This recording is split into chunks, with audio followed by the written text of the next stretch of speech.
We are about to go live. In fact, this is a wonderful session because we have received a phenomenal response for this session. And probably this is the only session of educators this week where we have, in fact, most of the panelists, all the panelists are from India. Go live. Everybody. In fact, this is a wonderful session because we have. Yeah, I think it's better now. So we are very excited about this. Doing a little bit here so that we go live and I have to share the link with my team, the media team, so they can take care of a few things.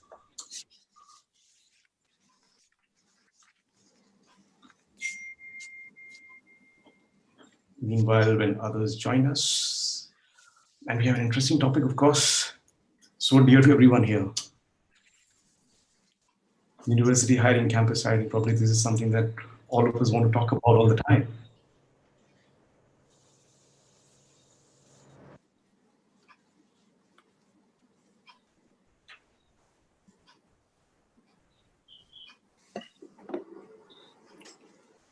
Let's see if we have it here. Okay, looks good to me.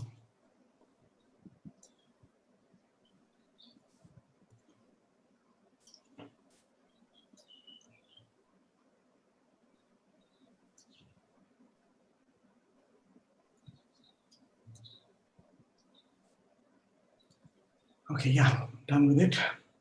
I'm still waiting for some more people to join. So unfortunately, Sukri from Malaysia, a friend from Malaysia, who heads Afin Bank Human Resources, hasn't joined, will not be able to join today. So, but anyways, we still have Umar from Malaysia so that we have more perspective in today's conversation and dialogue. We are still 7 minutes before time, so we still have time. Yeah, I think yes, of course. There's nothing to panic. Still good.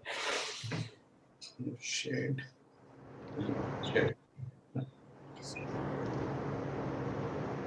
I'll get back on video in a couple of minutes. Just bear with me. Sure. Yes.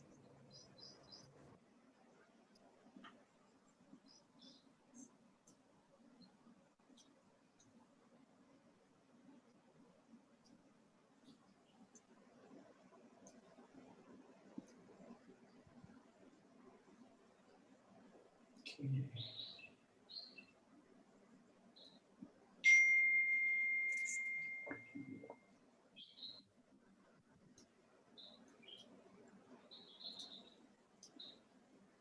Now.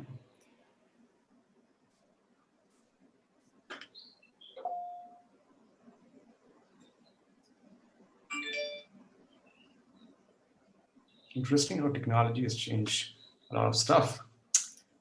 We can have such meaningful dialogues here. And I'll talk about how many people are actually seeing this today. There are multiple channels, not only on YouTube, but there are multiple channels that we are live today and live streaming this, some private university channels in 6 countries. So in next 6 minutes, we'll be live across all those channels.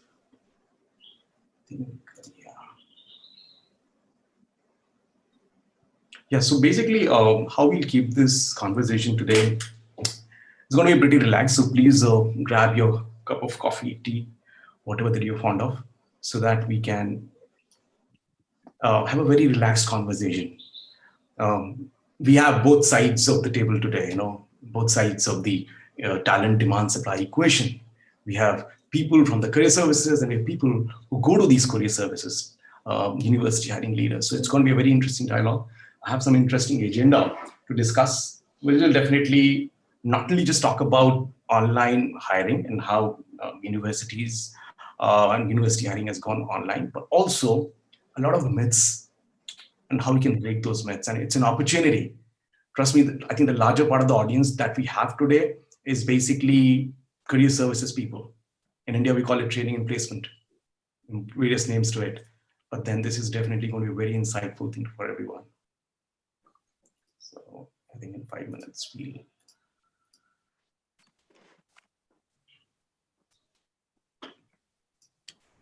I think we have Capgemini, NetApp, my cafe. We still do not have Tejaswini. Tejaswini, are you here? I think yeah. Hi, Hi hi, everyone, good evening. hi. I'm happy to see you. I just made my tea on a Philips machine. So thanks to you. Nice. And I'm planning to drink my tea. I said, okay, let me finish this and have it in a relaxed No, way. please have it in front of us. That's what we want. That's what we want on these. Why do we have to make this so tensed? My second round of tea, basically. So used to the office bit of 3 o'clock tea time, so that continues. Absolutely, absolutely. I mean, like, how we, adjusting to this new normal of working from home? How is it working for everyone? Is it? What do you think? Good, bad? I think it's been more than 6 months now. So the new normal has become the normal now. It's no more new. Okay. True, Yeah, true. true, true. So we are going to stick to this. I still say it's an abnormal. I think it's better to get back as soon as possible. Mixed response on that. Always. There's always a mixed response on that. Obviously, yeah.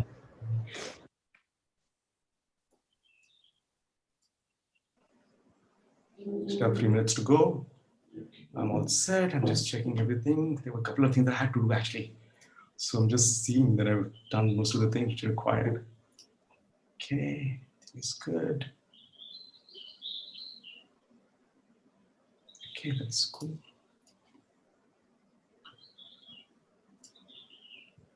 It's fine. Hi, good evening, everyone from Southampton, Malaysia. Hey, hi, Umar. Good evening, Umar. Welcome on Educators this week. Sorry, Welcome on Educators this week thank you so much. Thank you so from much. World Assessment Council. We're so fond of you and your university. Is it okay? Glad to hear that. Humble, thank you so much for having us as well. 2, 3, 4, 6, 7, 9. I still have 2 more people to log in. I guess, I think Santosh and Raman. But anyways, we'll start in 2 minutes.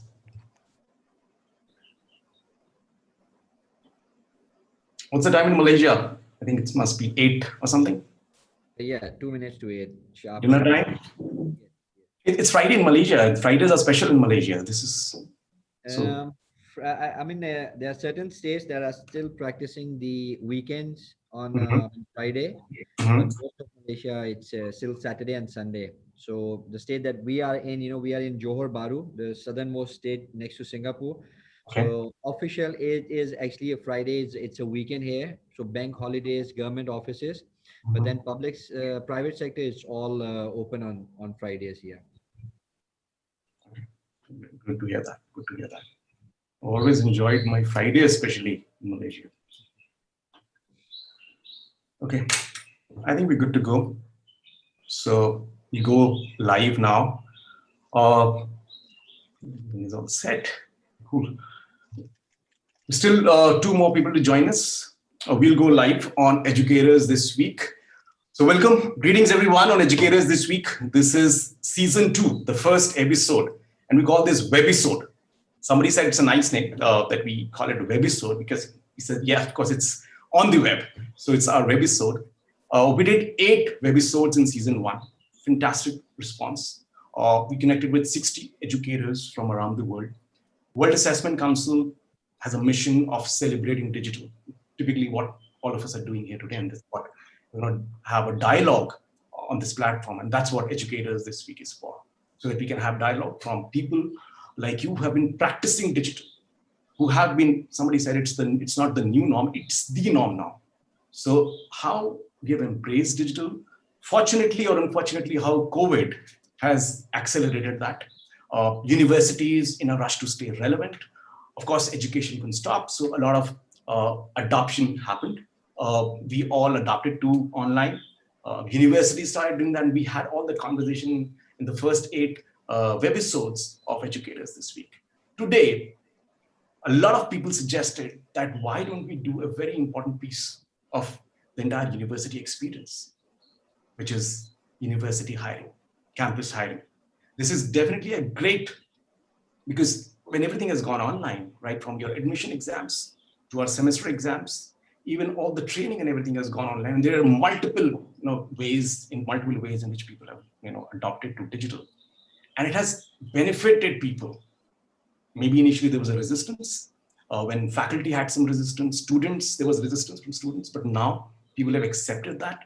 So a lot of things, have certainly become new normal. For instance, all of us connecting on a virtual platform. How many times did we do that earlier? So that's a wonderful thing. Similarly, there's a lot of apprehension which has just gone away, typically around video. We all understand that video is the future, and we can't really deny that. Even in hiring, there are multiple ways in which we are using video. And if you see that, all that, apprehension around videos, people are not intimidated anymore. Interviews, hiring processes, a lot of things, video being part of the entire pedagogy. And it started happening. So I think today's discussion on can universities hiring, can university hiring go 100% online? Of course, university recruiters have been using a lot of assessment tools. They have been using a lot of online assessment processes. They have been using their application processes, which have been online. We all realized that if we have to stay relevant, because recruitment is like marketing. So your employer brand is so relevant, it's so important. Before you even hit the campus, you have to make sure that you're desirable on campus. And I'm sure all of you have already mastered that art and still innovating in ways more than one. But I think there are so many ways, there's so many avenues where university hiring was online already, but in peace. Today we're going to establish, can we do that 100%? And when we say 100% university hiring, we'll try and understand what are the merits, what are the demerits, why can't it go 100% online, if at all we sort of come to that conclusion. And if at all it can go online, what would be the challenges and what is required from universities, career cells. We have the representation here. I think it's a very fair representation to talk about this topic today because we have both sides of the talent demand supply equation. I'm happy to address people from, let me call it team academia, and then we have people from team corporates. We have some wonderful people today. We have Puneet Kumra, who heads university hiring with Capgemini. We have Vijay Lennis who heads early in careers for APAC for NetApp. We have Arindam Chatterjee. He heads human resources and also the talent acquisition for APJ from McAfee. Then we have Tejaswini Chalam, and she heads campus recruitment for Philips. Unfortunately, we do not have Sukri, who was the chief people officer for AFIN from Malaysia.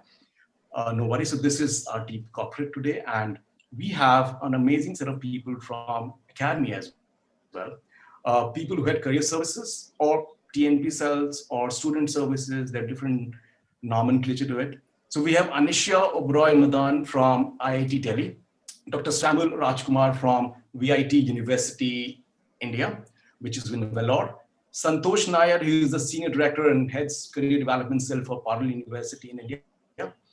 Professor Ajay Rana, who heads academic alliance and probably the CDC as well for Amity Education Group and Amity University. We have Raman Batra, who is the executive vice president for NIET Greater Noida, and Umar Razak, a friend from Malaysia, who's the recruitment manager for University of Southampton, Malaysia. So I think we have the full house here. I think we still do not have Raman Batra. Anyways, yes, so let's take this forward.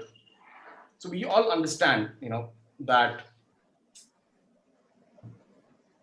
we have taken our university hiring online.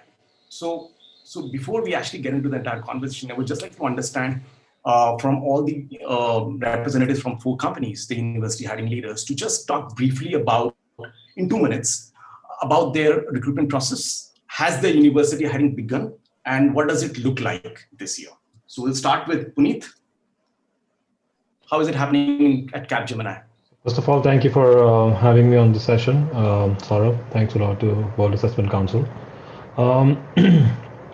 We have initiated our university hiring. We started that sometime in end of August.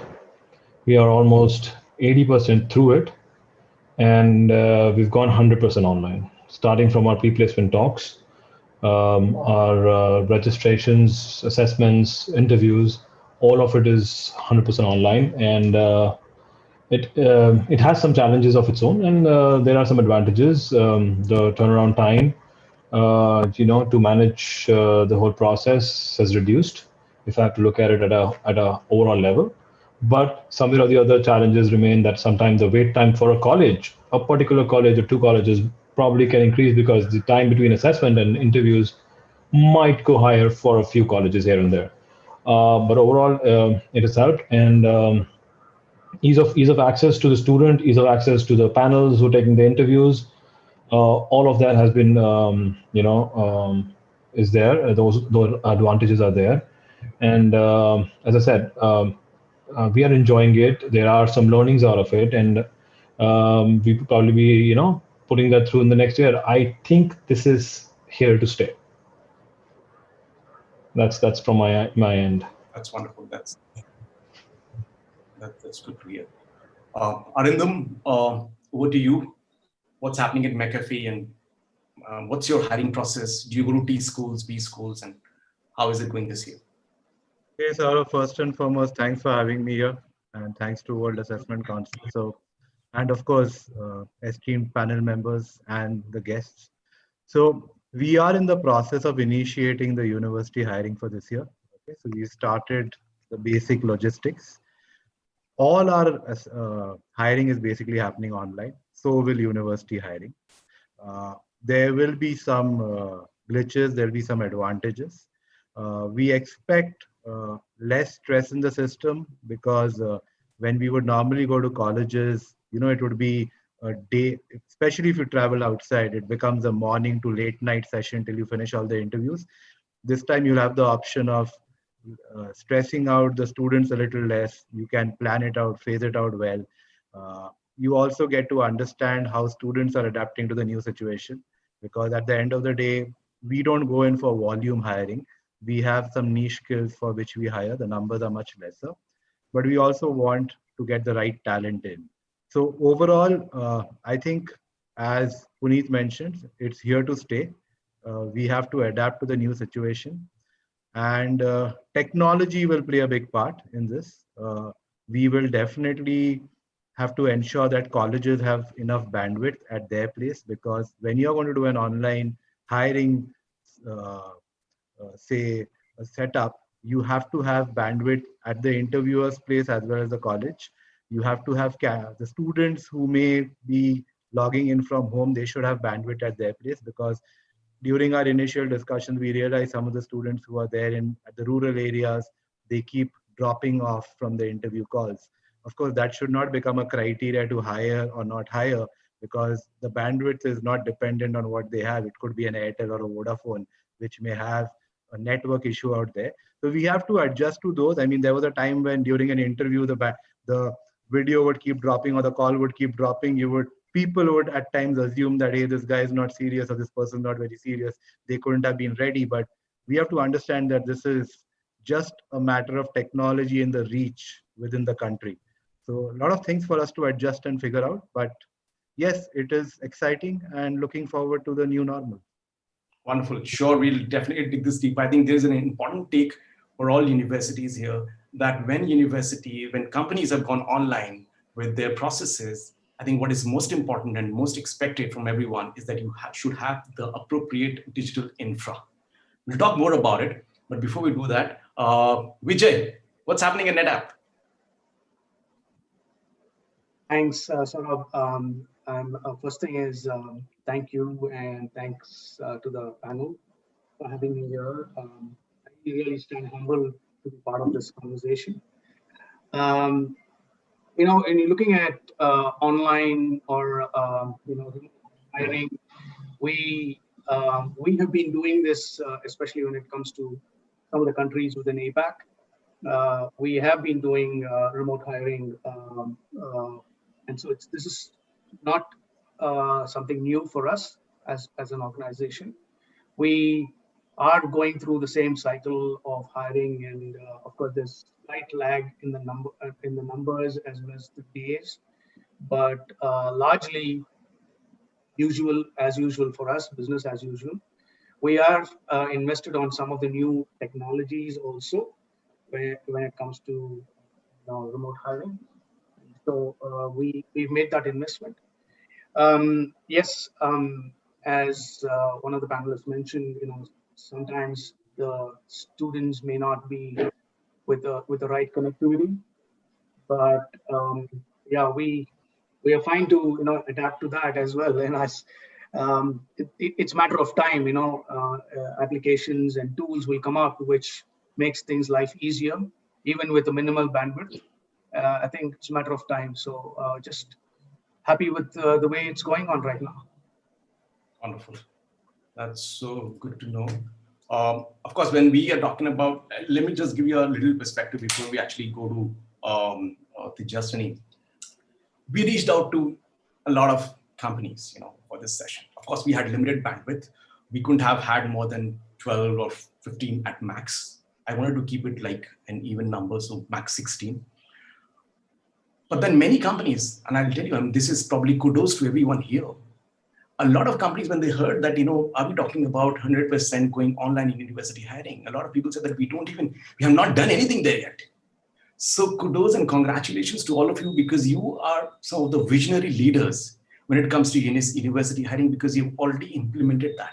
Some of you have already done it 100%, and a lot of you have probably done it 80-90%, but you're already there. So congratulations to all of you on that first. So with that, I'll go to Tejaswini. Tejaswini, how are things at Philips? Well, all good is what I would say. And I think the advantage our organization is. So in terms of the hiring, I think it's more of adaptability is what I would say.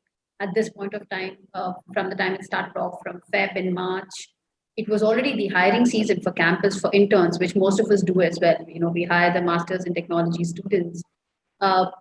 Quick adaptation from students from within and external, internal, everybody. I think that was a great learning for us. We all have become tech savvy, I would say, much more. Campus hiring was more of planning, logistics, operational things, going to the college, university, doing that entire day, like it was mentioned. I think it's a big change. We used to call it as a new normal. It's no more a new normal. I think that's how it's more going to be like, and I think that's the topic of the day as well. So, looking forward to the discussion. Is what I'm saying. Wonderful, wonderful. So I think we had a little brief from all participants from companies. So Team Academia, I would rather put all of you in one bucket. So now you understand that all universities, and you can see the university hiring leaders, probably these are the leaders who are dream recruiters on your campus. They have done their homework.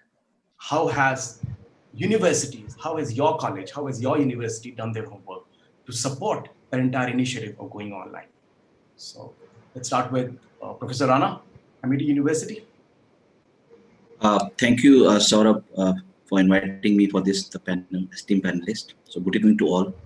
Yes, that is a great challenge with respect to all education institutions across the country, because you know that for any education system, there is a huge gap between the industry and the academia, the delivery and all these things. If this gap is one of the parameter, how we provide in the short span of time to fulfill the requirement by the corporate from new normal means actual to virtual.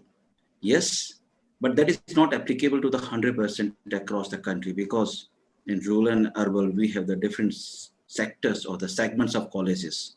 So that is applicable to the big players, those who have the facilities and the resources.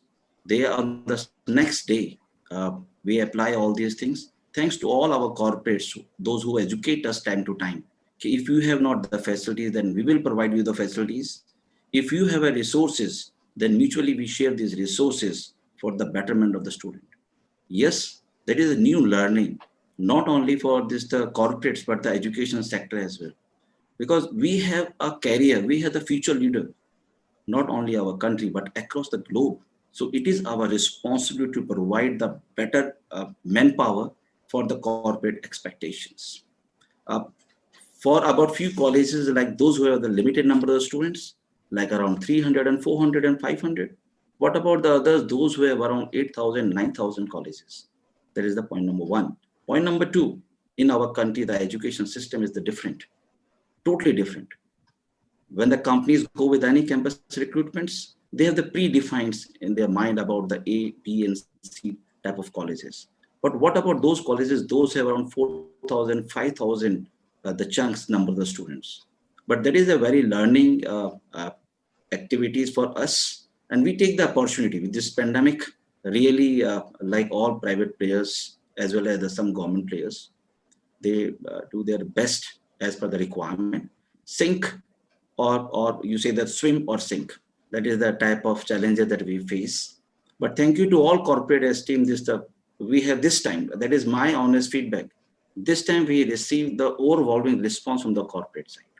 Last year, before around 5 years, this time we have the maximum number of recruitments as compared to the previous side. But thank to all the corporates, those who faith on us, educate us time to time, guide us, so that we are able to provide the good talent that they requirement. This is from my side. Quickly going to Miss Anisha Madan, ID Delhi. How are things at ID Delhi? Are you doing something different? How are you in Thank this you, and Saurabh, for inviting. happening? Yeah, please. Yeah, sorry. So, yeah, IIT Delhi, we are blessed to have started with the 100% online and with the partnership of the various companies and the recruiters, things are going pretty good. We had been pushing for some things going online, not the entire pipeline, for many, many years. But the pandemic has sort of pushed people into doing more than we expected them to. Our experience for the past few months since we started, because we've had some processes and we have had a good experience because students are not on campus, they are all across the country, and when we did run those internship hiring processes, they went off pretty smoothly, much more smoothly than we expected them to, thanks to all our recruiting partners and also the team that worked really hard to make it happen. So our experience is that yes, 100% is online. Bandwidth issues are there, which recruiters also understand, and they are sort of sensitive to it also. कि अगर signal drop हो रहा है, so people do understand and then say that okay, you have a problem, I can call you back for the remaining interview maybe after I'm done with the others. So some adjustment, some adaptability, but it works. And in today's world, this generation, the younger generation, I believe they are all the time online. So, they may not have a laptop, but they surely do have a mobile phone. So I'm sure they know how to manage. We have to give them some more credit than we do. That's from my side, and I look forward to the conversation. Thank you so much. Absolutely true. Kids are way smarter than we expect them. They definitely have adopted to technology way faster than we could. Okay, so in fact, before I go to the next thing, in fact, I had a question for you, Ms. Madan. I was actually in one of the conferences, and there was so many campus recruitment and university hiring managers there. And this question is actually for all the academic representatives. Most of them, they said that one thing that they hate about the entire university hiring process is what you call as JAF, or I think JNF or something. I mean, like the job application form or job notification form or something. I mean, like, you understand, you have been asking these busy people to fill your PDFs. And if they have to oblige 100 such universities and colleges, come on. I'm like, please take this as an opportunity. And it's not just for IITs, trust me, all IITs, all NITs. I mean, like a lot of private universities, they don't care. They're happy that they just spoke to them. I'm talking about IITs and NITs. Please, the JNFs and the GFs should go away forever. What are we doing about it? Please, ma'am. See, there I beg to differ. If you do not give us data on what the profile is, what the job is, how do you expect? That's fine, ma'am. I'm simply saying, ma'am, that's fine. I'm simply saying it should not be PDF. It can be like, online. by telling the recruiter, don't take the resume. No, it's not that. I'm saying, of course, it should be there. Of course, the point is, of course, it should be there. I'm simply saying your JFs and JNFs should not be PDF. You understand what they have to do? They have to download the PDF, fill it, then take a. No, ours has always been an online system. So you register online, the JNF is filled online. It's not a, but even if it was a PDF, when it was a few years back, see, you need to give us data, which then the students see, and because ours is an application-based system. Some universities, it's a database system. I have no doubt about it. Absolutely fine. We need to give the real specs so that the students are aware. In fact, we are more for transparency. In fact, not just the Sure. spec, there should be a lot of other things. Probably a completely AR campus experience could be given to candidates before they apply. There's so many innovation happening Sure. there. I was simply saying the entire process of applying to the prestigious universities, and this also happens, I mean, like in Harvard's and MIT's, and there is a process. You have to apply. In fact, in all those universities abroad, you have to pay them, which also happens in a couple of IITs and IIMs. I don't know if it happens. Some of them, yeah. Your recruiters have to pay to hire from your I campus. know. It costs $3,000 on an average to hire from an American university. We are blessed We are here. nowhere near. Let's not talk about that. We are happy to have the recruiter. Yeah, so you cannot imagine revenues coming in there. That has happened. Yeah. Okay, sure. So I'm glad to hear that. And probably this is a message to all the NITs. If all of you are listening to this, please do not have PDF-based JNFs and JFs. Please go online. Okay, No, but from there, I'm putting this across that we need data. Like you need data about the candidate. We need data about what the company plans to hire for. That's where we come I'm not from. saying don't do it with it, just go online. That's it. The entire agenda today is go online. Go online. Sure. No, ours is online. So thank you so much. no problem there. Okay, with that, we go to VIT Vellore. Dr. Samuel Rajkumar. What's happening at VIT? Yeah, thanks, Saurav. Thanks for the opportunity. Thanks to World Assessment Council for giving me an opportunity to talk in this wonderful forum. In fact, we were the first to start the online recruitment for the batch of 2021. So we usually have our MTech internships, the 2-year MTech and master's program internships. We have a 10-month internship program for which the recruitments usually happen in the month of April and May. But due to the lockdown, we have to close everything, and we went ahead and invited companies. In fact, we started earlier than the previous years. Usually we start in May. This year we started in April. We did all the orientation also online to all the master students. We started our recruitments in the month of April. Usually we start in May. The companies also were a little apprehensive. They also did not know how to go about, but there were some companies that came forward, and Intel was the first company to come on campus, and they recruited about 100 students from the master's program. So this gave a confidence to all other recruiters who were thinking whether we should go online or not. And as an institution, we supported the entire online process, though there were some challenges on the bandwidth, the connectivity, and other issues. So I'm happy to say that as of now, as on date, we have done about 270 companies on campus, and 2,000 of our students have already got placements, and everything was online. There were challenges, but we were the first to grab the opportunity, and because of that, we were able to place a lot of our students now. So we are in a good state. If you compare the last year placements at this time, in fact, we have bettered the last year numbers at this point in time. So thanks to all our recruiters who had confidence in us that we can go online. There are a lot of challenges, and if you could ask me, the major advantage what we had was, see, we have a large number of students who participate in the selection process. If you take a test process, we do that in the labs, and it runs for batches together. See, these product, the 270 companies which I am talking about, they're all product companies. They hire in very few numbers actually, but because of that, actually, they may not even allow the all the students to take part in the preliminary test process, because since now the process went remote and online, most of the companies allowed all the eligible students to sit for the selection process. So every student had an opportunity to take part in the selection process. There's one question here. What was one major change in terms of your digital infra that you did compared to last year's? In fact, actually, as of now, we are changing all our interview panels to digital panels now. Even if the students are coming back on campus in January for good, I don't think actually many companies would come on campus for recruitment, at least for another 6 months, at least for next semester as well. So it's going to be an online process again. So we are building our digital infrastructure so that the interview panels, there is no connectivity problem in during the interviews, the online test and other things.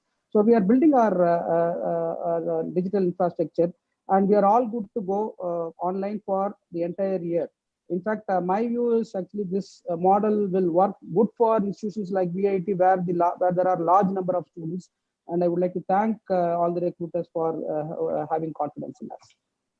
Thank you so much. Thank you so much. Good to hear how VIT University has adopted this. So next is Sparul University. You're doing some great work in Western India. So please tell us more about what has Sparul University done, how you have geared up for online university hiring. Yeah, so hi Saurabh. First of all, thank you and thanking World Assessment Council for providing with such an insightful platform. At the same time, a very good evening to all the esteemed panel members. Now at Parul University, we were quite fortunate enough that we took a very proactive initiative, and it was very well planned and strategized because this pandemic situation came into picture in the month of, let's say, it was around March, I guess, first week of March. And around 15-20 days, it was totally blackout because nobody was aware that what is going on, right? And it was an unprecedented situation for the entire academic fraternity and for the industry as well.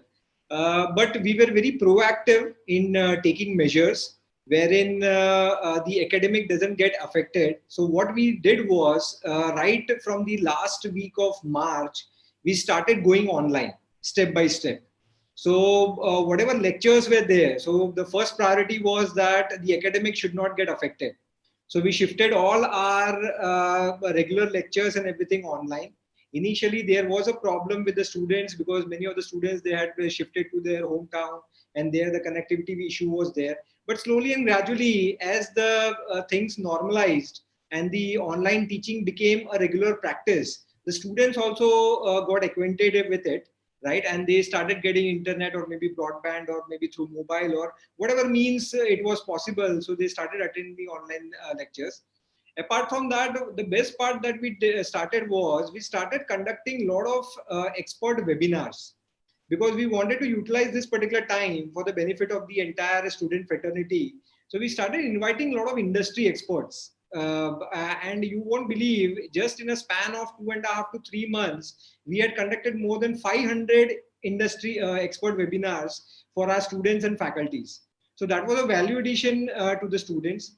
Apart from that, the second major challenge was online evaluation of the student, because it was very imperative for us also to conduct the final semester exam, particularly for the final year students, because already the students got placed and we had an idea that the companies also would want the candidates to get on board, maybe online or offline. But it was a crucial time for us that we need to finish off with our end semester exams, at least for the final year students.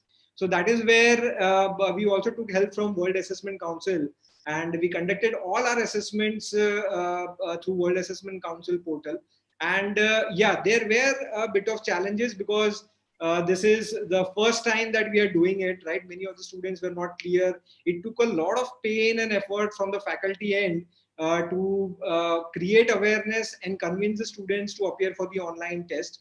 At the same time, it was a big challenge that how to counter the students who were not able to appear for the exams due to some of the other technical problems, internet problems, and all those things. Apart from that, one more thing that we did was we conducted job fair. Now, this was something different from what other universities or institutes. It's 18 hours. So, because the 2020 batch was just on the verge of completing, right? And this pandemic came just at the end of the placement season. And there were a lot of students who were actually expecting some companies to come and get themselves placed. So what we did was we conducted a job fair at university level first, wherein we had around 100 odd companies which conducted online hiring. And looking to this, the government of Gujarat was so fascinated that they invited us and they said that why don't you conduct a job fair for the entire state and we can make you as a partner. So we conducted a job fair in collaboration with government of Gujarat, wherein the chief minister also came as a chief guest for this particular job fair, because we did it in collaboration with the employment department, labor and employment department of the state. And fortunately, we got more than 200 companies across all the disciplines. and the number of offers that were made were around 3,500 to 4,000 offers were made to the student. So this was a big boost to the candidates and to the companies as well. At the same time, it gave us a lot of confidence because initially we were quite reluctant and quite pessimist regarding the entire online process, whether the candidate would be able to suit to the requirement of the company or not, the company would be able to conduct the interviews or not.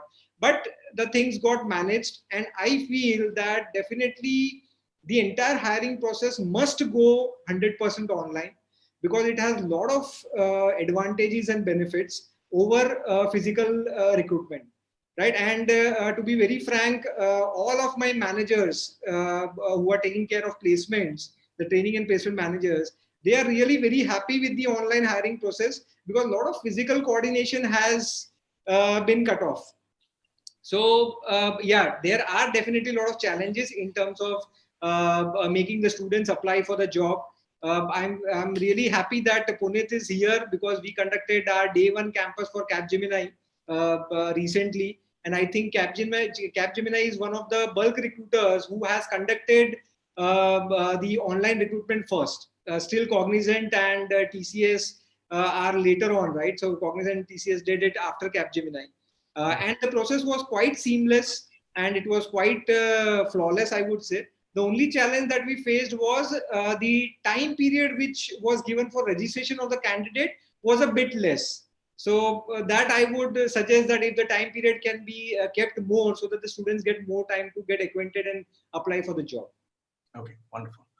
I think, kudos to all the efforts that Parul University has done, and how you have set a norm in your state, by setting up virtual career fairs and all the action that you have brought to the state. So congratulations on that.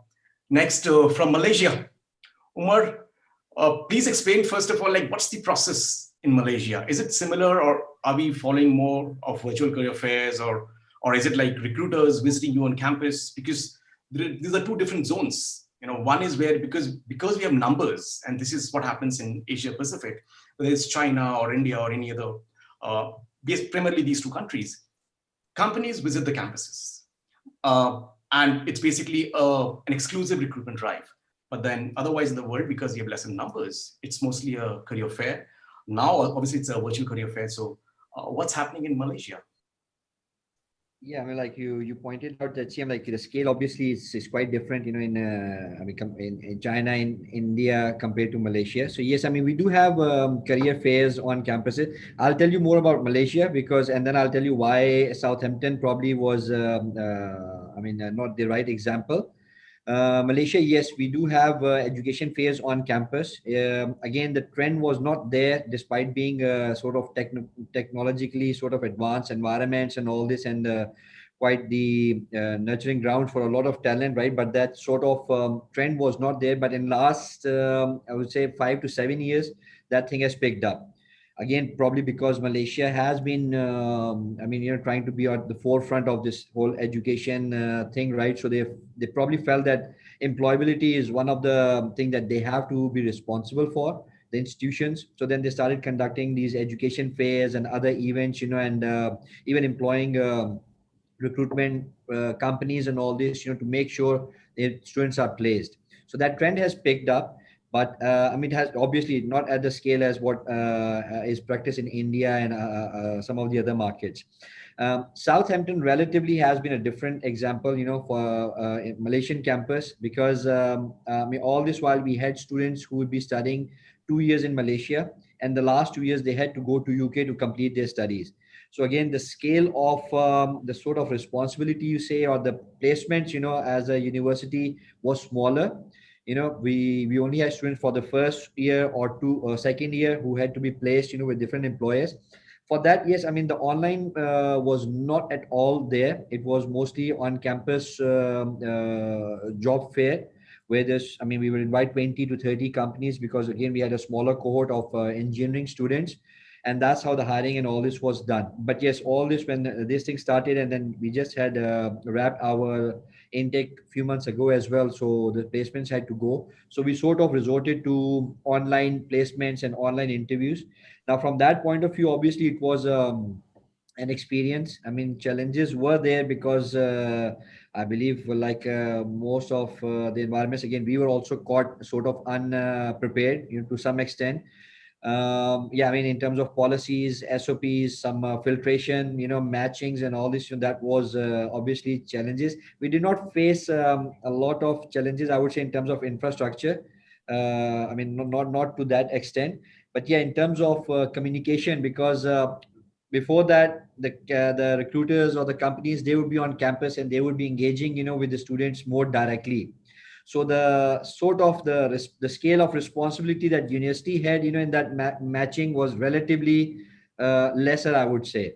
But then with those whole situation coming up, and I mean, this whole thing going online, I believe that the scale of responsibility on the university became a bit more. I mean, some preparation had to be done, some matchmaking sort of thing had to be done, some more preparation to the students, which was initially was, before that was possible on campus. That was not possible any longer. It had to be taken online. So that those sort of, I would say, dependence on few other external factors increased.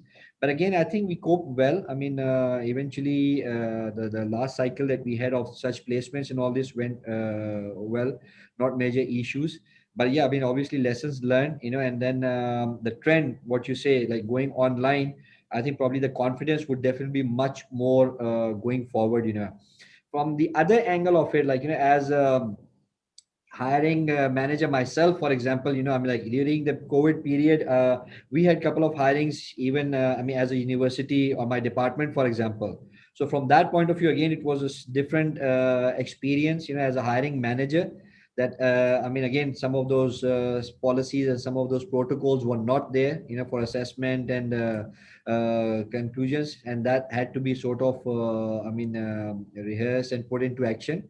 But yes, I mean, I think obviously the experience was very good. Expanded the pool, expanded the sort of reach that we had in terms of those the talents, and then eventually it turned out to be good decisions. Good moves. So yeah, I'm looking forward Thank to you. more of Thank it. you. Yeah. Thank you so much. Thank you so much, Umar. That definitely gives a lot of perspective to all the university leaders who are here, university hiring leaders, and also all those who are watching on other channels.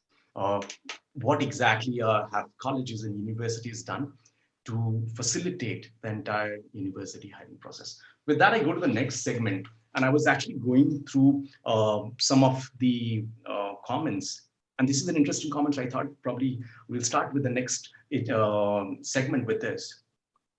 So somebody said, and I quote this: face-to-face campus drives have a different flavor and better results. So I am opening this to all the four company panelists.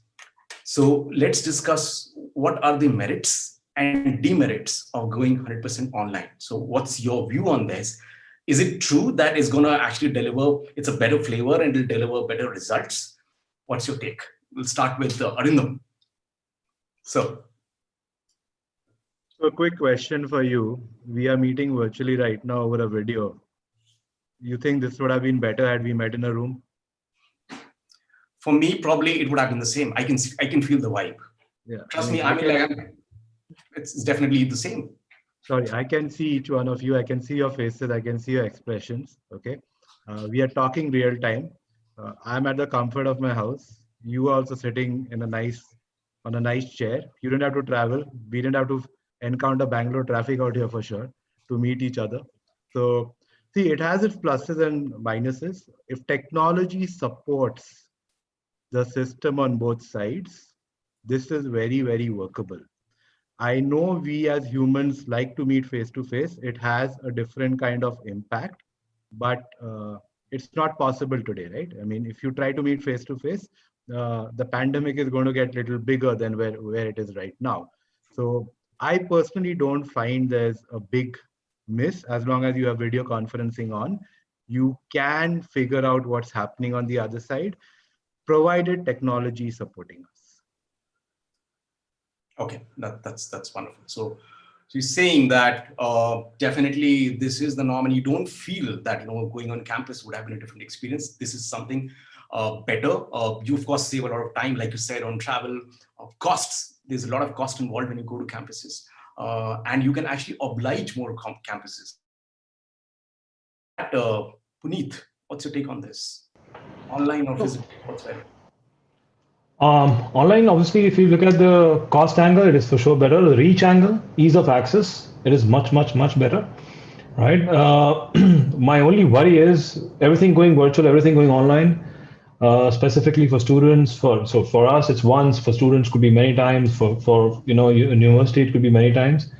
I only foresee a virtual burnout, and that's the only concern I see. Right, that's something that we need to be really, sure of as to how do we go about doing that. But otherwise, be it the effectiveness, be it the results, the outcome of the drives, I don't see any dip there. I'm rather seeing some improvements, to be honest with you. There is transparency, there is governance, ease of governance as well in terms of all of this. Online videos, things getting recorded, you can refer to it later, all of it is there. Other than in a face-to-face, what happened in the room with the candidate, only the candidate knows, or the interviewer knows, right?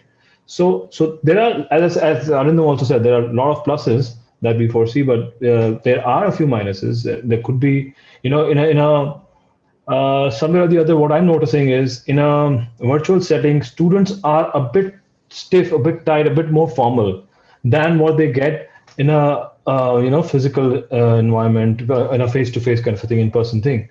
So That's a very, very interesting thing, Puneet, that you've really brought up. And please, all the university representatives, this is something which definitely you have to work on. This is, please, Puneet, please yeah, continue. so basically it's the first time for every one of us, right? Things were happening in pockets, right? And right now everybody is going online. Everybody has to experience this. So things will evolve. Technology will evolve to support this. Things will evolve to support this. But I think virtual burnout is my only concern, which I'm closely watching in terms of too many online sessions, too many webinars, too many companies coming over and doing the interview online. I don't know what the student is going through, to be honest with you. Yeah, that's my take on this. That's a very important point. You really brought up two very important points. One is definitely the virtual burnout. I mean, like, how exactly are we addressing the virtual burnout? Because for university recruiters, this is probably once, for a particular campus. But then for the candidate, he has to go through this 40, 50 times, maybe more. Definitely, it's a burnout, and how do we address that? I think also one of the challenges that you also suggest that students, the body language is a little stiff. I think, and that's also probably the reason, because they have not done it before, so they're not used to it. So there's no conditioning which has actually happened for the candidates when it comes to online. So this is definitely a very important insight for all the university hiring leaders, that you need to implement a lot of virtual video interview preparatory sessions, or you need to use and deploy video technology so that you ease that out for your kids and they can be as natural as possible. Because even Arindam also said that. I mean, like, it's wonderful. Probably for us, we have been doing this for so many days and years, and so it has probably the new normal for us. But for a lot of us, it is not. Had it been good if we could probably had such kind of virtual sessions for kids also interacting? This should be part of your training. This is a very important thing. This should be part of your entire training process. So when you're actually training your kids, holding these kinds of virtual panel discussions is a very important thing. Because if they're exposed to such kind of environment and ecosystem of going online, trust me, your outcomes are going to be way better. And a lot of candidates who really have the potential and talent, they are not able to perform because of the intimidation from these processes. So let's ease that out as well. So very valid point there. With that, I go to Vijay. Vijay, what do you think? What's better? You go to a lot of campuses, IITs and IITs and all of that. So what do you think? What's better? Yeah, I mean, of course, online is much better, but you and I are sitting in a good apartment, a good house, good quiet background, good connection. But it's not the case with every student, right? The background may be a little different, the noise is around. So for them to find a quieter place, for them to find a good background is something we need to think of as well. And so we as recruiters, I would say, is to ease the student at that level, right? Saying it doesn't matter what the background is, doesn't matter what the noise levels are. It doesn't matter how it is. Let's find a common place for you and I right? Let's find a comfortable noise level where I can hear you, you can hear me, and all of that stuff. So it's because for them, it's a matter of their career, right? It's the first interview or maybe the third interview. It's a matter of their investment, which they have done for their entire career. And so it's important for us as recruiters to give them that comfort. And so while this is extremely good to have virtual hiring, and it is surely a positive. Virtual hiring is surely, digital hiring is surely a positive. There's so many positives of this. Whereas in the university, you don't have to worry about it. In person, you don't have to worry about it, right? You're sitting into a room and all. But anyway, when time comes, we'll go back there, or we might go back to, still stay back with virtual. But in case, with the present scenario, how can we really ease the student into that is what is important, I would say, at the given juncture. Very valid. I think that's very important, because not every kid is really blessed with a wonderful digital infra, and their course could be scenarios with a lot of discrepancy happens. So finding that quiet room, finding that well-lit environment, all of that is very important. Also the bandwidth, because most of them are still using mobile-based internet. So of course, all those are big challenges, and they definitely put a dent on our university hiring efforts and initiatives when we go 100% online. Jaswini, coming to you, what do you think? Online or offline, merits, demerits of going 100% online? Well, online has definitely been a boon for us, I would say. I would say right from the reach, diverse colleges that we could go through. As you know, if we had to travel to a particular college, remote locations was always a challenge. And we know for a few of the colleges are quite in a remote location, logistic, operational task, a lot of issues. I think with this, our reach is much better. What we always see a challenge is irrespective, I'm sure all of us can agree to it, is the campus presentations that we do, which is, we always face a challenge to get these students to come and attend the campus presentations, right? So that's always a thing. But this time what I've seen is amazing response because it's gone virtual. And students were and we used to literally ask them any questions, anything more you want to know. And students are so open in this virtual platform. I mean, we had questions coming up. They were so interested. They had done their study before, and because of all the materials that were sent out and things like that. I think that's an advantage, is what I feel. Yes, there are certain challenges when it comes to conversion ratios. Is this the same student I'm talking to? And we know how things go on and things like that. Those were the challenges. I think what we've also taken a step from our end is sensitizing the panels, saying that these are students, these are the circumstances. It's important that how we get them to be more comfortable while taking these interviews. And I would again say adaptability from both the ends has been amazing and been great. So it's kind of tallies as to what I would say. And from a reach point of view, I would definitely say virtual has gone great and is giving a good experience. Yes, conversions ratios are a bit higher when compared to what it was when we used to do in person. Uh, in person, we used to always feel that the students will get to experience the panel who's traveling. They will get to kind of get to know the culture, persons that we usually get into the organization. I think all of that can be done virtually with a more sensitive angle, is what I would say. And that's really worked well. And towards the end, when we meet these students for a HR discussion, quite amazed that they have kind of observed the organization more than before. I think students are putting a little far more effort than earlier into knowing the organization they're getting interviewed with. So I think it's kind of balances out for me. Oh, that's wonderful. So you're saying that the kind of adulation and subscription to your presentations have increased. You were saying that the attention span of students has definitely become better because they are able to absorb more from your content that you actually discuss with them online. So I think these are wonderful takeaways for everyone, why everything should go online. I think one of the major disadvantages, and I think let's be honest, is that I think all you guys, all you campus recruiters, you have been very busy traveling. You have your spouse and your kids, and you have a good 50 days away from them, when you want to relax. So I think that's this kind of a vacation that's going away. So are you unhappy about it? those 50 days, 40 days out of your home, because you are doing campus recruitment, you're still at home. Saurabh, On the right side. Saurabh, how do you know that was exhausting, not something that people look forward to?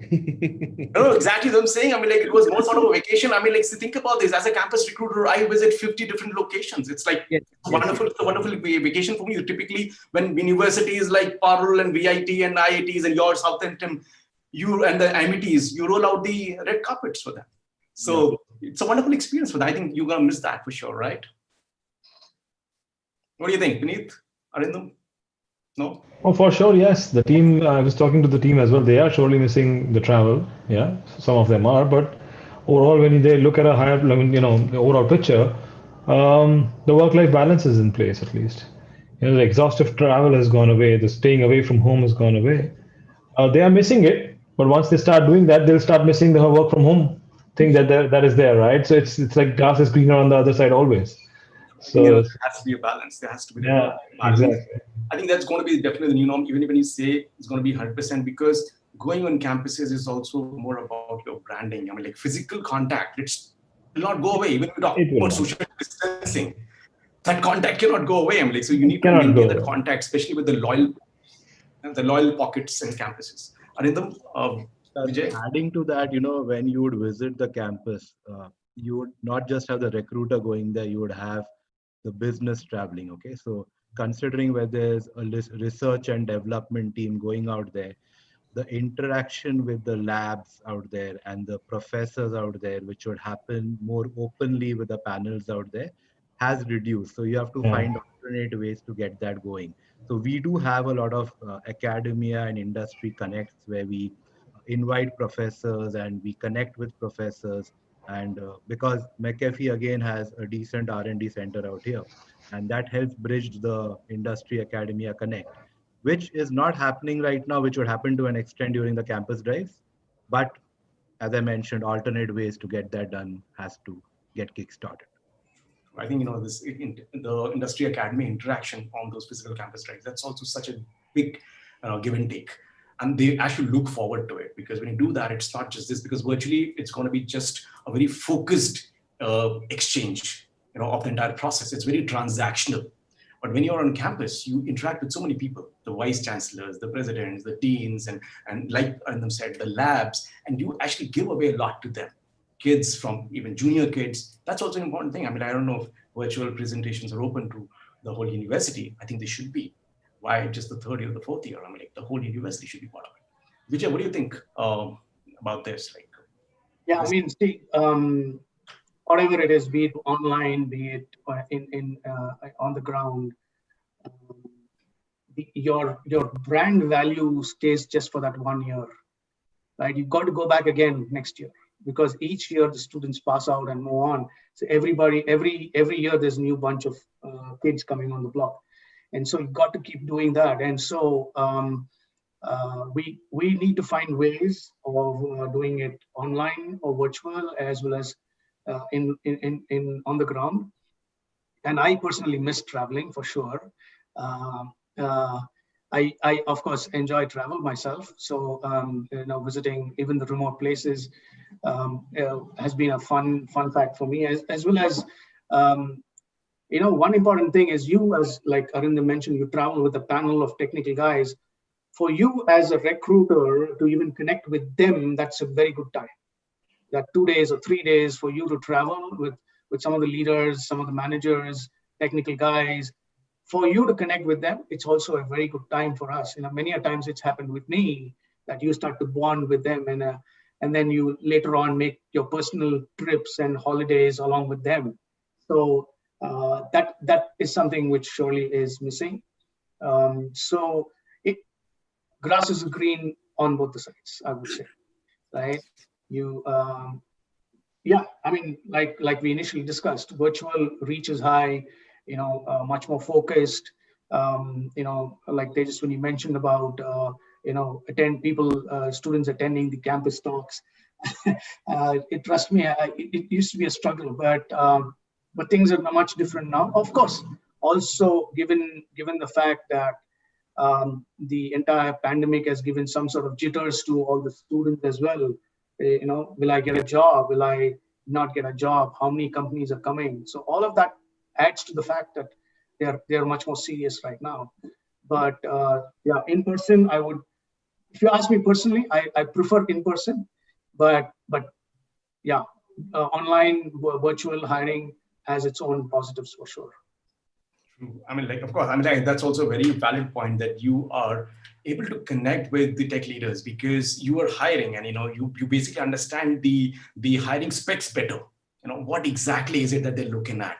So when you interact with them, of course, that's great bonding with the tech team and the business team, but it's also understanding the key functional aspects and the skill sets that they're looking for. I think that's a wonderful interaction that happens when you actually travel.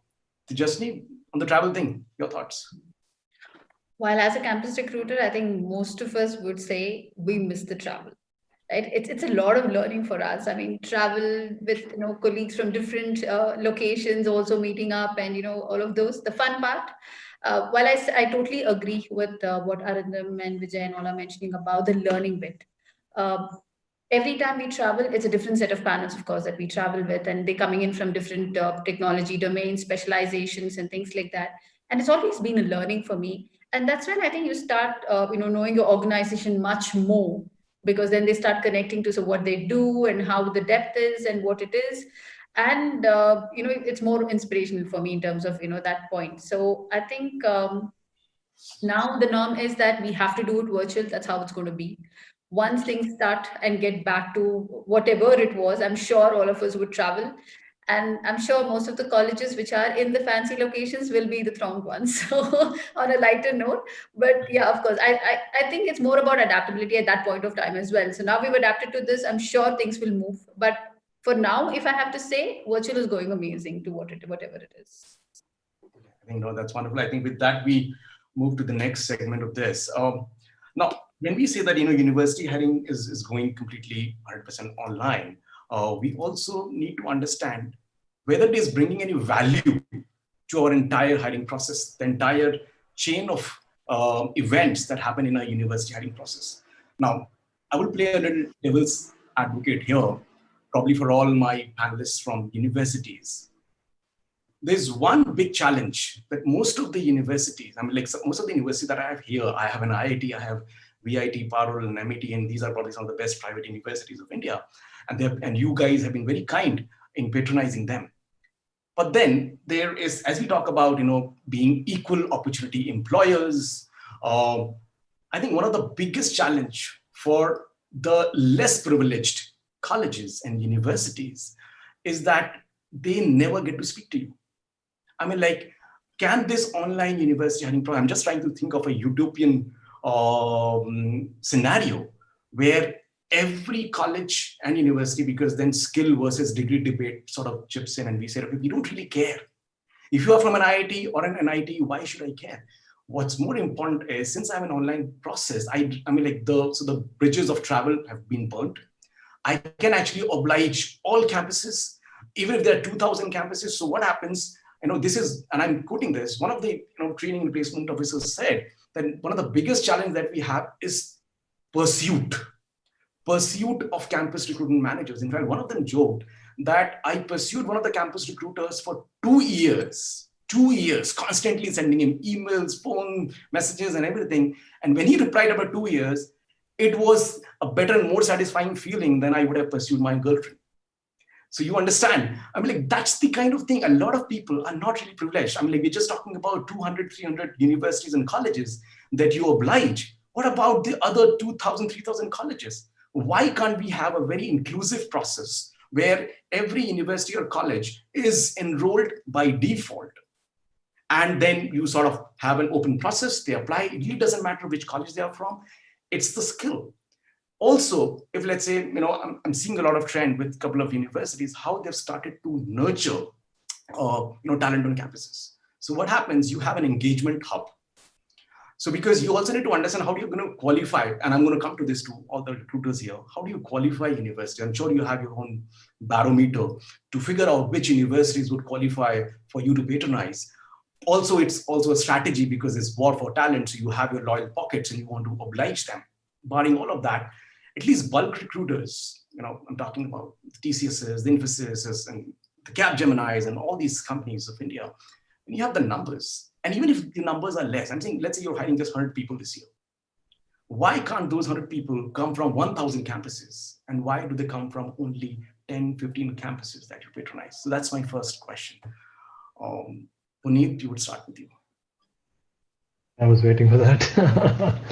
Anyway, so I mean, there is a change. There is. I'm not sure whether everybody's noticing it or not, but there is a change. Even if I take example of companies like TCS and Wipro and others, they are going open market, right? They are going national qualifier tests. So it's like it's skill over a college, it's skill over any pedigree, right? So basically, it's like you come from any college, if you have a certain eligibility, criteria matched, you can come and give the assessments and you can get through. So that's coming up. It's going to evolve.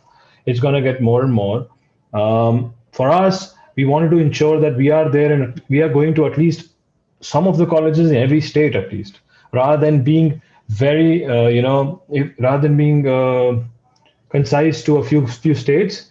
We ensure that we are going across India. I don't think so. We are covering all the colleges, but we are trying to increase the reach. Going completely open, you need to have. I mean, there's a logistical hassle. There's a logistical nightmare around that, which you need to be prepared for first. Second, you have to have a demand which can manage that kind of thing. There's a huge cost involved in that. You need to look into that as well. So from the corporate perspective, that those are the things that you need to be really sure of. Second thing, if I have to talk about, and this is a lot of companies. When you say that, Puneet, I mean, like when you say, because this is a very important thing. When you say that cost, logistics, and scale, these are important things, and it's very difficult to manage them when you're actually talking about a completely open university hiring process. So do you see that automation would help there, or will that not help? Automation will help to increase your reach. Automation will help in terms of reaching out to all the colleges, all the students across. But the costs of automation at that scale is very, very high. So that is also something that we need to look at. That's one. But yeah, I'm not saying that it's not possible. Companies are moving towards that, and slowly and steadily you will see more and more companies going there. Second is the companies are coming with multiple offers to the organization. Earlier, it used to be coming with one offer to the larger players, do the bulk hiring and move out. But now it's more skill. It's not that I have to go to IIT to pick somebody at a high salary, but all the companies are opening up to all the colleges that if the student has the skill, we are okay to take him at a salary which is as good as a salary that we offer to IIT. So those are the two examples. I would say national qualifier tests and the other things that the other companies are doing. We are trying to reach out to almost all the a lot of colleges in all the states. So be it Northeast, we are going to Northeast at least to 20-25 different colleges. So not many companies go there, right? So we're trying to increase our reach, and this automation is helping us. This virtual thing is also helping us to do that, and I see it's going to increase. It is in that trend, and it's going to increase for sure. Sure, I mean, like, these are interesting things. Of course, when bulk recruiters, those who have the numbers, and when I say bulk, I mean, like, those who have numbers greater than 2,000 and 3,000 or more, though there are companies who are hiring 20-25,000 people, maybe more in India, only from campuses. But let's say, Vijay, in your scenario, okay, you don't have big numbers. Do you think having a national qualifying test, something what TCS or Infosys or even what Capgemini is thinking about, does it make sense? Is it worth the time, money, and efforts on this? I wouldn't say it's not, but surely, it's something which we are exploring right now as we speak. I also want to ask this question back to maybe Dr. Rana or Dr. Samuel. Who saying we'll come to your college and just hire one student and go back. Is that fine? It's something. Surely they're not going to be happy about it. So spreading the numbers across the board with the numbers we are looking at hiring, like we at NRAP maybe not hire more than 100 in a year. So, but we surely are spreading our set of universities across India. We do hire from north as well as south, and then we've not tried much in the west, but east surely we're trying to hire from the east as well. So with the given demand, considering the skills we're looking at, I think we are reaching out to the set of universities where we find our skills available. I'm not saying that it's not available across the board. And like I said, it's the demand which really warrants for what actions we are taking. Having said that, like I mentioned initially, we are also coming up with some, across India activities. May not be specific to hiring, but then we are looking at incubating some of the students to be part of our R&D center, and so we are open to hiring people and incubating them and coaching them and mentoring them across the board. And you will see some of these happening. On the social media, you will see some of them being posted on social media. So yeah, we are making those investments, but clearly not a full-fledged strategy at this point in time. I'm definitely, because I've been tracking this, I know that NetApp as an employer is definitely one of the largest equal opportunity employer, and how you have always taken initiatives to ensure that you nurture the talent in the right manner and fashion, even if you don't intend to hire. I think that's a wonderful approach that you take towards nurturing talent, and how you give back to the entire talent demand supply ecosystem. Okay, but even before I go to Arindam and Jaswini on this, so are we trying to say that why don't we have something sort of as an engagement hub, an engagement hub where candidates, because of course, like Vijay was saying, that okay, if he goes to an XYZ campus and he doesn't oblige them with even one student being hired, of course they feel bad. But in a virtual scenario where you're not actually physically visiting the campus, it's all about merit. So why don't we build a system, an ecosystem of meritocracy, wherein we have an engagement hub, the course content, and these are like some capstone projects, some real projects which are available from, for the kind of scenarios and roles that you hire for. When you look at, freshers, you have those, that content available. The kids can actually log in, create an account, and that's a great way to engage with your potential workforce, because they will have a login, they will log into the dashboard, and you have complete content served to them asynchronously. So they can actually work on it at their own pace. And then there are a couple of projects, and those who do well, and the system can automatically probably tell you that, okay, out of 100,000, 200,000 people who are part of the engagement hub, these are the top, 50, 60, 100 candidates who are doing so well. That's a great opportunity for somebody in the remotest areas, even Northeast or even Jammu and Kashmir or whichever part of the country where you are not actually able to visit. You're actually able to identify one talent who is really deserving. So that's like, being truly an equal opportunity employer and trying to, get the best of talent. And these are people, if somebody's engaging in an engagement, think about this. That's the high stickiness quotient. He's so interested in your organization. He's spending time on your content. These are the candidates that you want for your organization. These are the fans that you have already built even before you have rolled out the offer to them. So I think probably that's one of the things a lot of university companies are thinking about. I'm sure you guys have also thought about it. So Arindam, what do you think? So it's a great thought. So just to backtrack a little bit, even from our normal lateral hiring, we stopped advertising about degree requirement, university requirements. We stopped doing that quite some time back. Okay, it's skill-based hiring, pay for performance, and grow based on performance. So we tried doing that even with campus hiring last year when we were actually visiting colleges. Our numbers are very limited. It's not in those thousands for sure. But we did visit Northeast, we went to the North, and we set expectation with quite a few colleges that we may not take anyone. Okay, it's just an exploratory trip. We just want to see whether skill and talent is available. We are not coming there because that college has a certain reputation or a name. Okay, we just went there. So we did find some good people. So it was not a wasted effort or anything. Even had we not found, I wouldn't have thought it's a wasted effort. But the idea was to tap across the country and see where the skills are available. Now even if you have a national level kind of a forum where companies decide to look at everyone with skills, it's a good opportunity because a lot of engineering companies would want developers, they would want QAs, they would want people across various levels. Most of the people you go to, or most of the students you try to pick up, everyone wants a developer role, but everyone may not have the skills to do a developer role. They may have to start off with QA and then go up. So these kind of forums and platforms will also open the student's eyes to see where he or she stands. Okay, so I mean, I'm looking at it from a different angle. One, that platform is going to be good, but that platform will also engage students with other students and then help them understand where they need to upskill themselves or reskill themselves to meet or match up to what the standards are. So it's going to be good. It's going to be good for industry. It's going to be good for academia. But I think a lot of companies need to get together and have one forum, common platform. Maybe NASSCOM needs to get involved out there. Not sure. But I think it sounds like a good plan. I think that's wonderful, and I think there's already some synergy there, and couple of companies and couple of startups have already started to do and create some platforms in the past, but not to that extent. I mean, like, most of the platforms that exist, I will not name them. You're aware of those platforms.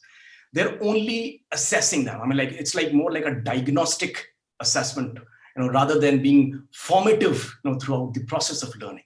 So I think, because most of the startups, they have been pretty diagnostic, there is lesser subscription to it.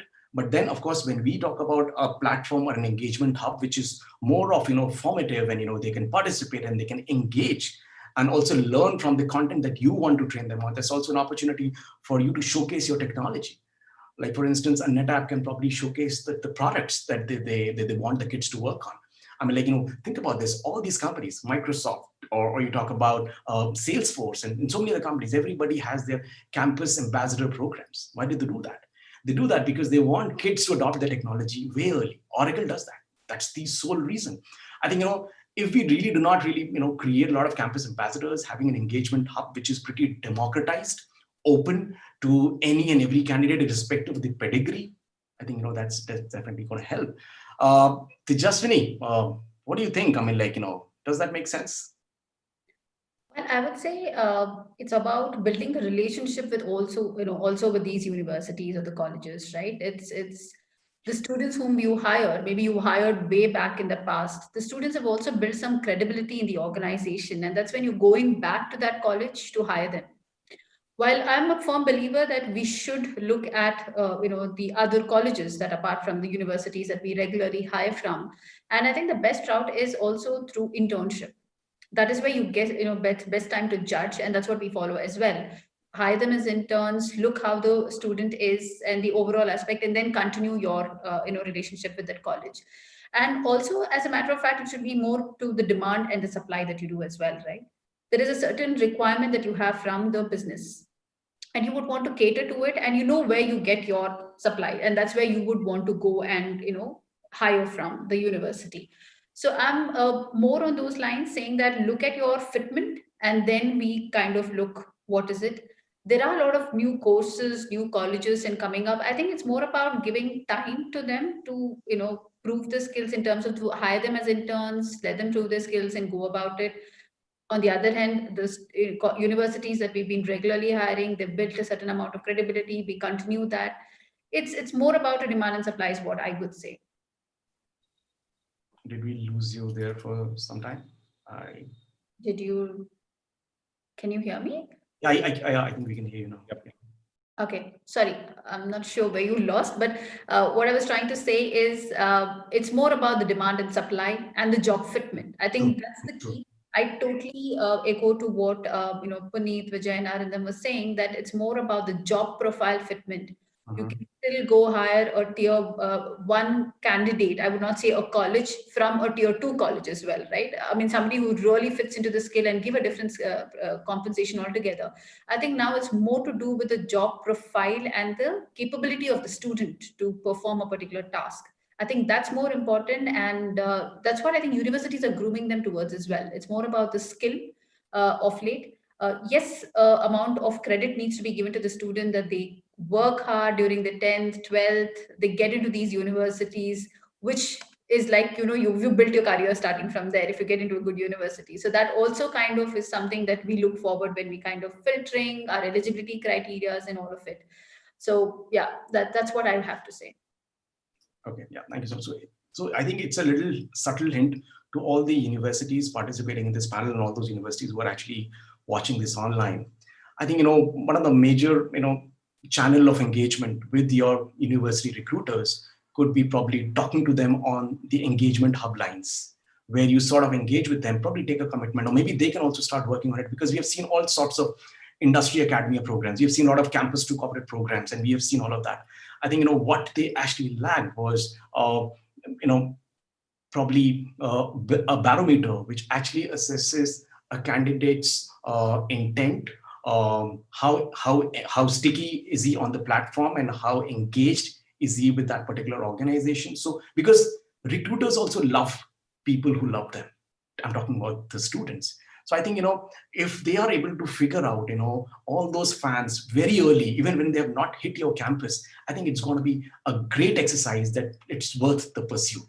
So I'm sure I can do that. With that, I move to the next segment. I still have 15 minutes to go. And this is going to be more like a Q&A, because this is an opportunity for cross questions. And we can ask a couple of uncomfortable questions if you want to ask. I do have some of them. So I'm keeping this open to all the university representatives. We'll start with Dr. Samuel Kumar.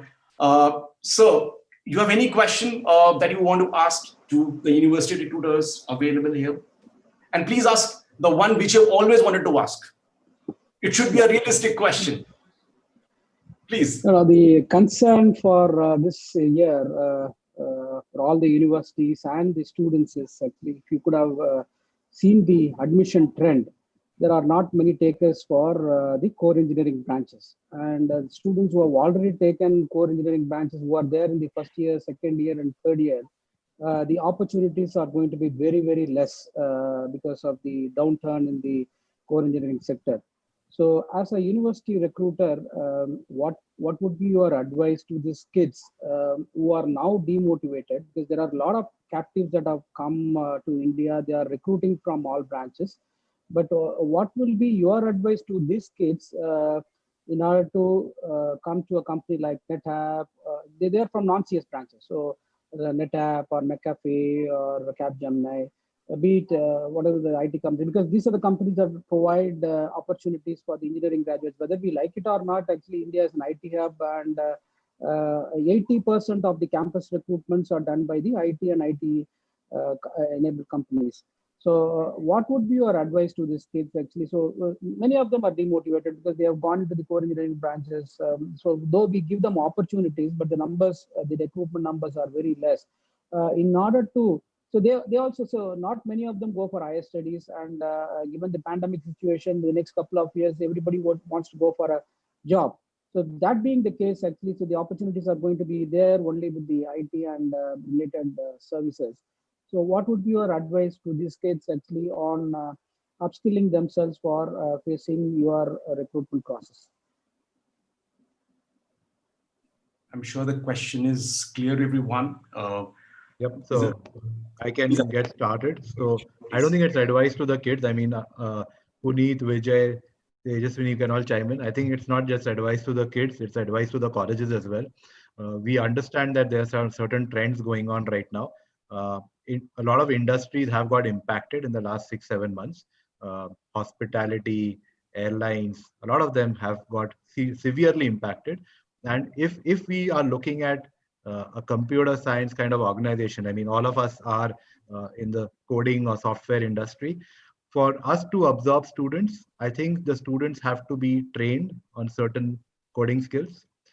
We spoke about skills. We didn't talk about degrees. I didn't talk about degrees. I didn't talk about colleges. They have to be skilled. They have to understand that the way the industry is going and the way where your jobs are available, they will have to upskill to that. There's no two ways about that. But that doesn't mean that the other core engineering skills will never be in demand. I'm sure that will come up in the future. It is a phase that we are going through, but and we should not look at an immediate Maggie 2-minute kind of solution out here. I don't think that's the right way to look at things. We need to give it some time. And as a college, I think you should work on certain kind of sessions for these students, at least for the ones who are getting demotivated, because they would need some counseling to ensure that they are engaged. They are focusing on upskilling themselves, learning more, and not getting into this phase. That's my quick one. The others can contribute. I totally agree with you, Arindam, and my suggestion or my advice has always been I've answered this question earlier as well to a lot of colleges that get the basics for them right. There should always be a plan B for core the students who are in core engineering. A plan B should not come when they did not get a job in a core company, right? It should be there upfront. It should be there starting their first second year where they get the basics right of the IT industry at least. That will always help them, right? Uh, be it the data structures, the C, the algorithms, and all of that. At least if they have that, and the college is supporting them to train them on that, it'll be really helpful for them because they will be ready for it in a much better way than struggling at the last minute. Oh, I did not get a job. Now I have to look for IT, right? So they need to be sure whether they really need to go to IT. If yes, then they need to have that plan B ready. That's my input. Vijay? So first thing is don't panic. Don't panic. It's a matter of time. Things will settle down. And once things settle down, I understand, others are getting jobs. I'm not getting a job. That jittery will be there. But we, from the university point of view, have to give that confidence to the students, have to bring in some industry experts to speak to them, right? And give them that encouragement. That's first thing I would say. Second is pursue your interest. Do not just take IT because that's where the job is coming in. Don't do that. We've seen enough of examples in the past.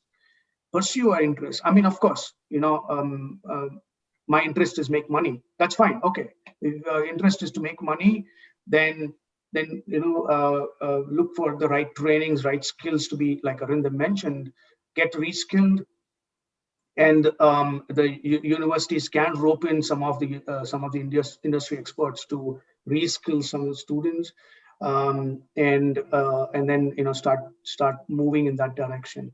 Like Puneet also mentioned, have plan B for sure, but not compromising on your interest levels, because you might compromise it now, but on the long run, it's not good for anybody.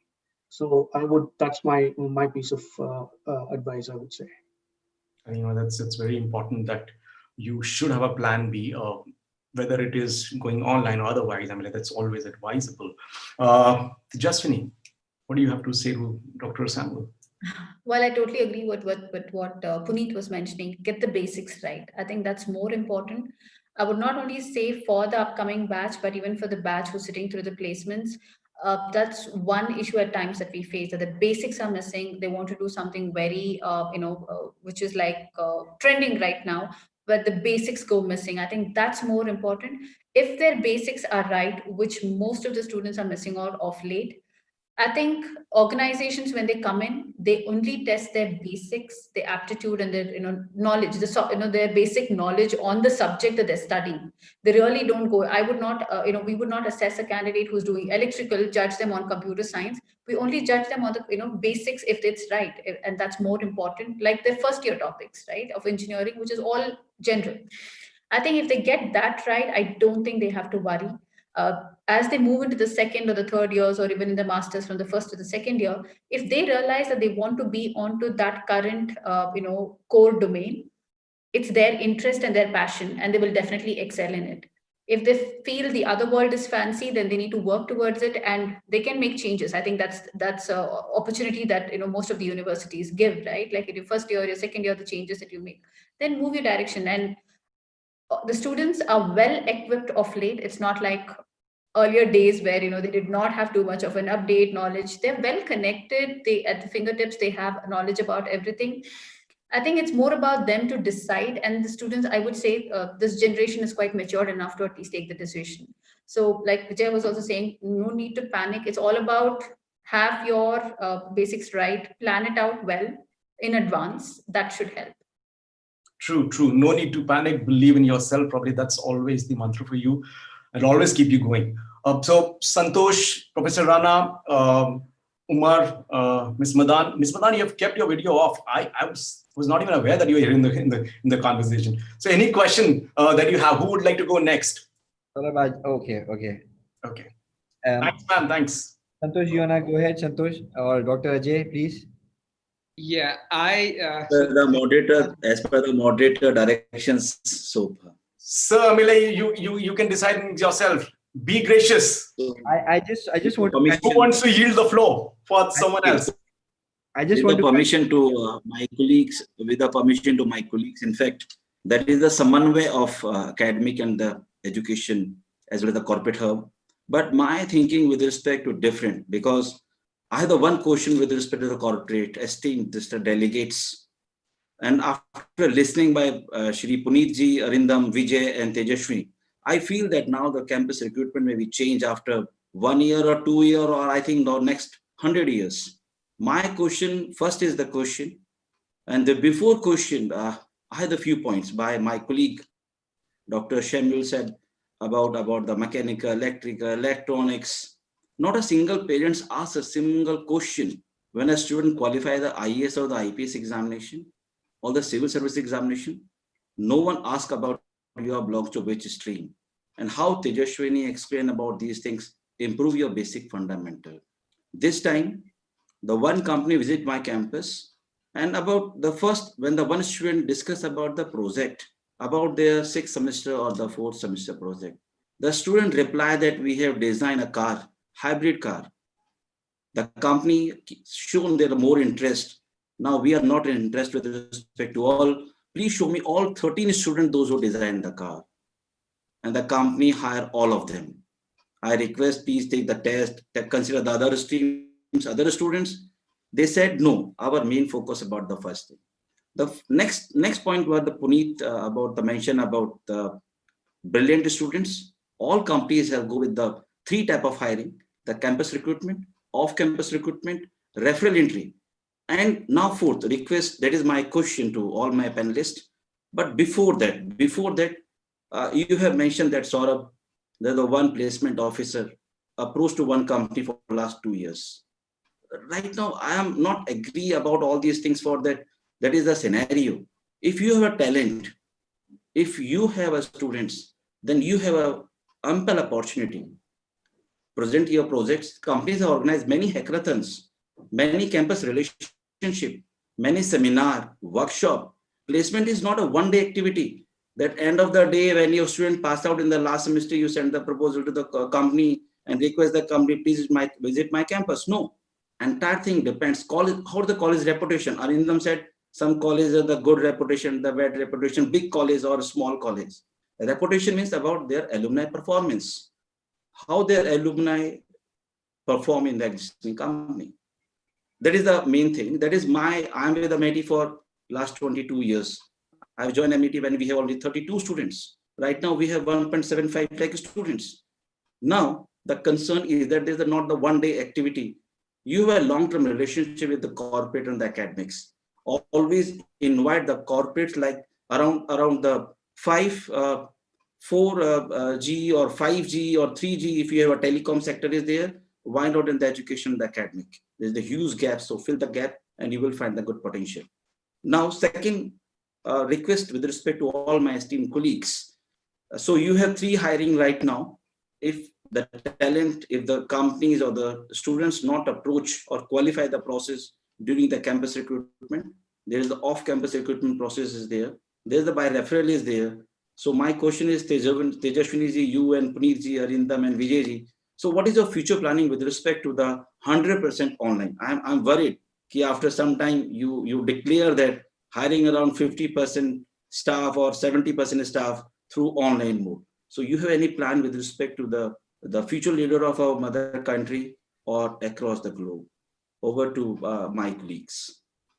So if I rephrase this, your question is 19 hours. It's basically the topic.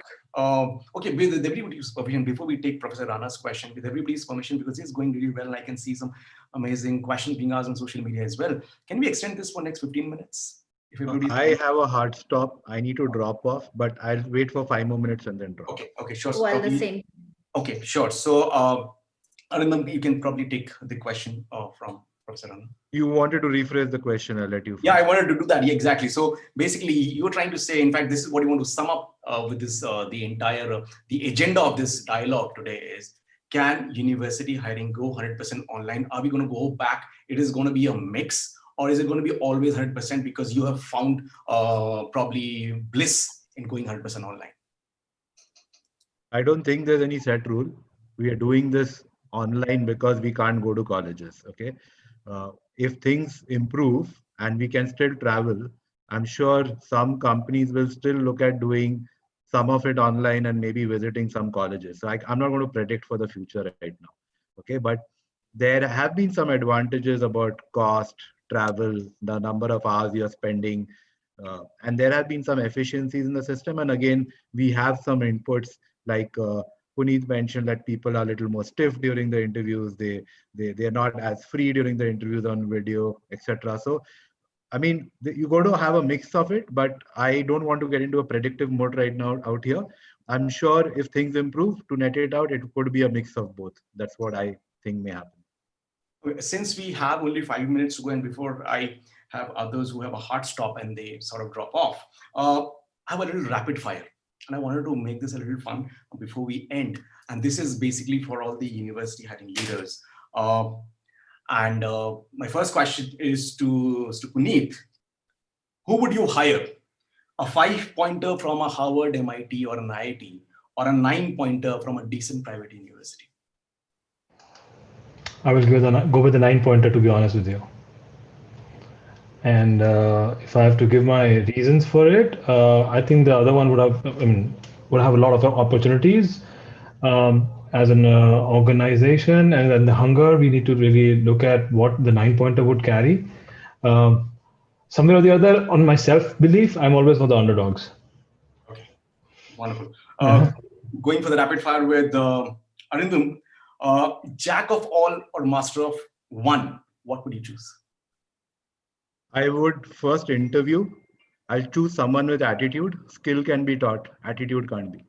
Wonderful. That's the wonderful answer.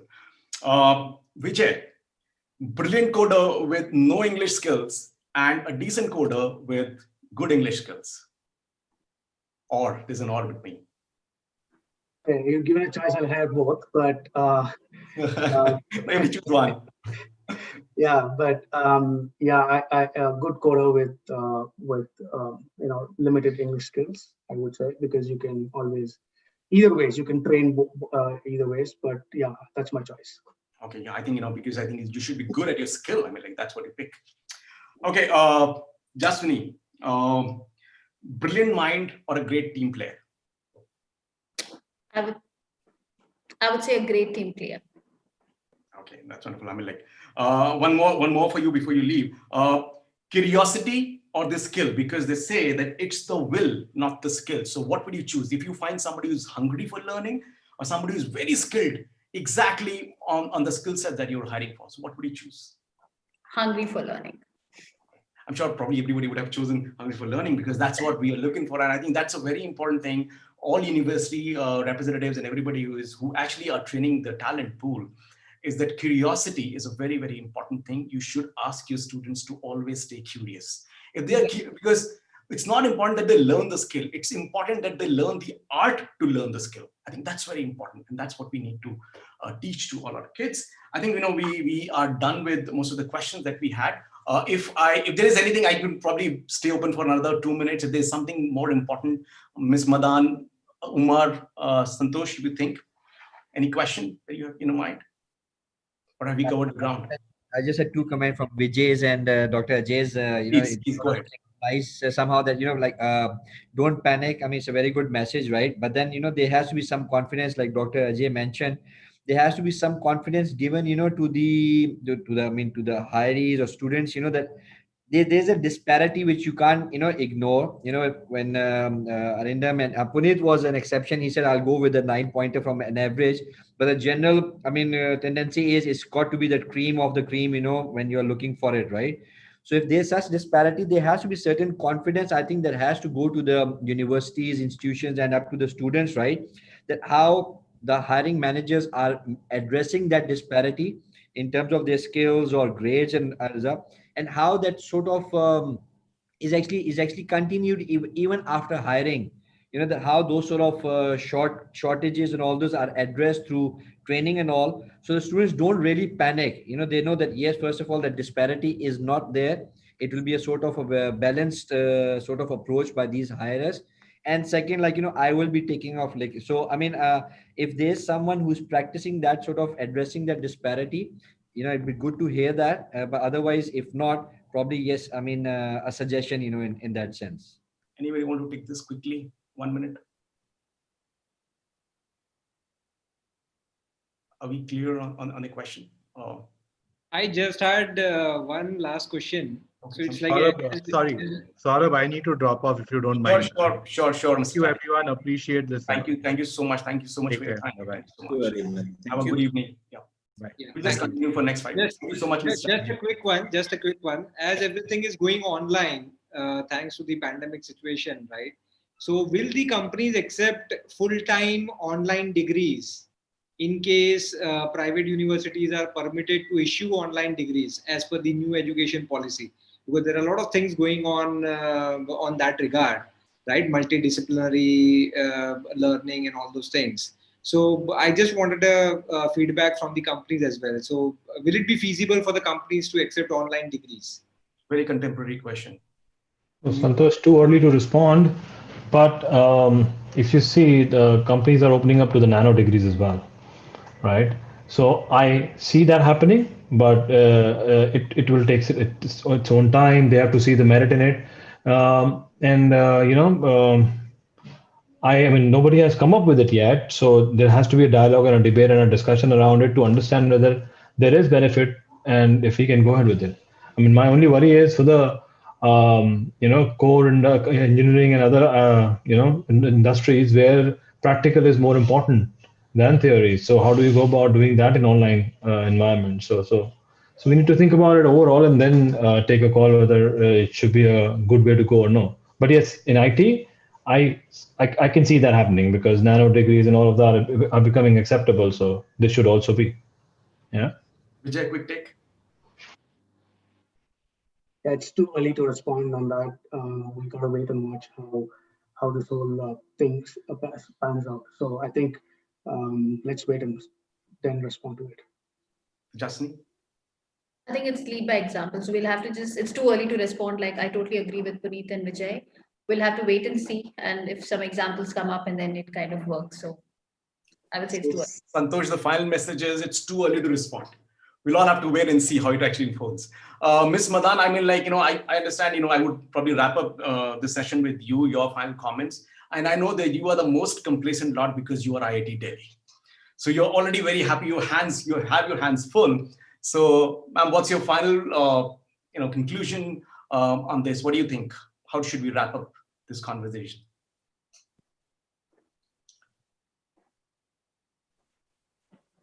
Ms. Madan, can you hear me? Like you said, we're not complacent because we are IT Delhi. That was your thing. I just wanted to add a comment there. People think that recruiters pursue us. That's not the case. Even we work hard for each. I think you were losing you on your internet. Company that is coming on campus. The challenges of going online. Can you hear me? Ma'am, Am I audible? Seems like your internet is a little intermittent.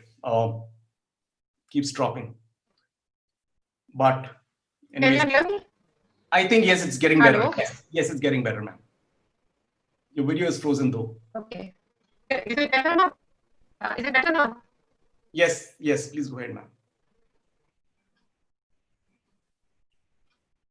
It's okay. No, I was talking about the personal bit. So what I would say is that people have this impression, like you said, that we are complacent because of it. Yeah.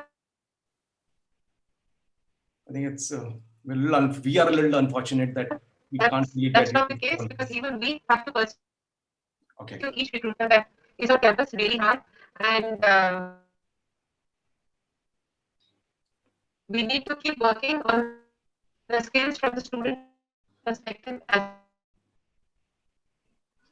Nevertheless, I think, ma'am, I think we got the gist of it. We have it easy with the rest of the world believes. Okay, sure. Thank you so much, ma'am. Thank you so much. Okay, I'm sorry. No, it's okay. I think we can probably have you once again on one of the sessions and with better internet connectivity. But anyways, I think we really get it. It's IIT Delhi. For the uninitiated, I think yeah, it was a little patchy. For those uninitiated and not really aware, and I'm not really boasting about my alma mater. This is IIT Delhi. Definitely, most of the recruiters. This is the dream campus for a lot of people. Okay, I think so thank you everyone.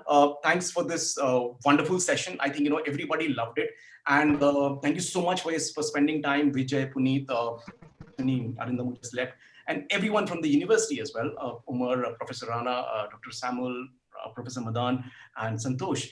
Some amazing things, and trust me, when we start sharing this on social media, a lot of people are going to be benefited with this dialogue. And I'm really hopeful that yes, the future is definitely for 100% university hiring, because like you see, there's a lot of bliss that has already been discovered and people are really comfortable with that. Both universities and both sides of the equation of the talent demand supply, everybody is comfortable. So I think we would go with university hiring going 100% or almost needing to, we have that limit 200% going online. So thank you so much, everyone. Thanks for your time. Enjoy your evening. Have a wonderful weekend. Thank you, Puneet. Thank you, Dr. Somil. Thank you, Santosh. Thanks. Thank you. Thank you, Saurabh. Thank you very much. Namaskar. Thank you so much, sir. Thank you, everyone. Thank you. Bye-bye.